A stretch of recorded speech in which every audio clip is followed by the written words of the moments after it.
नमस्कार। मैं हूँ सेंसेक्स। आप लोग तो मुझे जानते ही होंगे। आपको लगता है कि मैं आपसे खेलता हूँ, पर मेरे साथ क्या होता है ये मैं आज आपको बताता हूँ। तो कहानी में मेरे अलावा ये दो पात्र और भी हैं।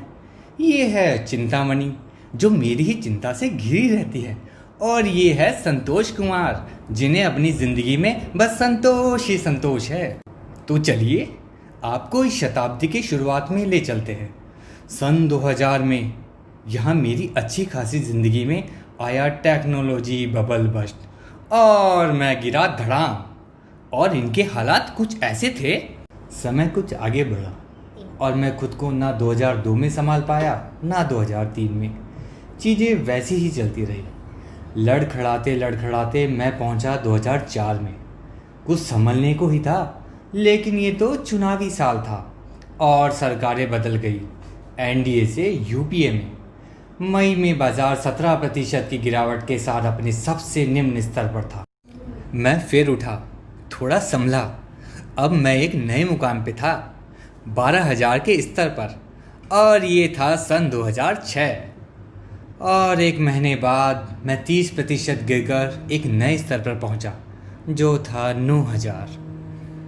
मैंने फिर हिम्मत बांधकर ऊंचाई की एक नई राह पकड़ी और सन 2008 में एक नए स्तर को छुआ, जो था 21,000। फिर इसी साल आई एक नई परेशानी, जिसका नाम था सब प्राइम क्राइसिस, और निवेशकों ने बाजार से खूब पैसा निकाल लिया। इन्हीं सभी के बीच में हुआ सत्यम घोटाला, और मैं 60% टूटकर 21,000 से 8,000 के स्तर पर आके खड़ा था। इस भयावह समय से निकलकर 2010 में दोबारा 20,000 के स्तर पर पहुंचा। फिर यूं ही हंसते खेलते निकला 2011 और 2012। जब मैं पहुंचा 2013 में, फिर आया डॉलर क्राइसिस, और रुपए के गिरने के साथ साथ मेरा गिरना भी तो तय था। चूंकि 2014 एक चुनावी साल था और मोदी सरकार एक नई ऊर्जा के साथ आई थी, और मार्च 2015 तक मैं 28,000 के स्तर पर पहुंच चुका था। अब बढ़ते हैं साल 2016 में। इस साल लोगों की दिवाली की खुशियां खत्म ही नहीं हुई थी कि नोटबंदी का फरमान सुनाया गया, और मैं वापस 25,000 के स्तर पर था। 2017 में आया जीएसटी, और इसे ना तो लोग समझ पाए ना ही मैं।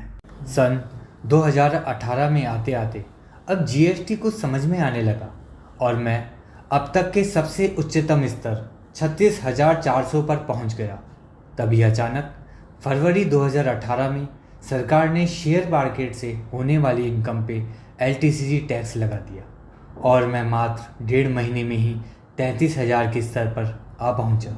2020 आते आते मैं 42,000 के स्तर पर था, जो कि पिछले 20 साल के 7-8 गुना के बराबर था। इन सब खुशियों के बीच आया कोरोना, जहां पूरी दुनिया इस महामारी से सैनिटाइजर और मास्क लगाकर खुद को बचा रही थी, वहीं मैं इसकी चपेट में आ चुका था और गिरते गिरते 26,000 के स्तर पर पहुंच चुका था। मैं ये नहीं जानता ये दुनिया कब रिकवर कर पाएगी, पर मैं ये जानता हूँ कि जब जब मैं गिरा हूँ तब तब संभला भी हूँ। कहानी के शुरुआत से लेकर अब तक मैं 4,000 के स्तर से 30,000 के स्तर पर पहुँचा। ये आपको सोचना है कि मेरे साथ चलकर संतोष कुमार बनना है या चिंतामणि ही रहना है।